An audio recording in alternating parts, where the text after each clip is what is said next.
Так, но біз футбольный поле дайындап жатырмыз. Алды. Анда жақта уже ворота тұр. Ана жақта бір ворота дайын тұр. Мына жерде бір ворота. Ана жақтан 50 метр бері қарай, былай қарай 30 метр линиясымен как положено болады. Көксай ауылында өзінің жеке стадионы болады. Мына біз стадион жасап біттік. Ана балалар ойнап жүр.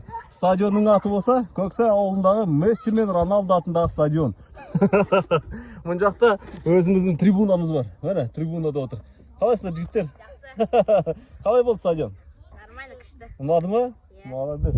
Міне ауылда кәдімгідей линиясымен көрдіңіздер ғой, как положено. Міне, әне, молодец. Міне мынандай стадион жасап қойдық. Енді балалардың ойнайтын жерлері бар. Так, әне. Короче, осындай. Мынаның арасы 50 метр ұзындығы. Жанына 30 метр. Воротаның ортасы 3,5 метр, биіктігі 2 метр. Так что, кәдімгідей полноценный стадион.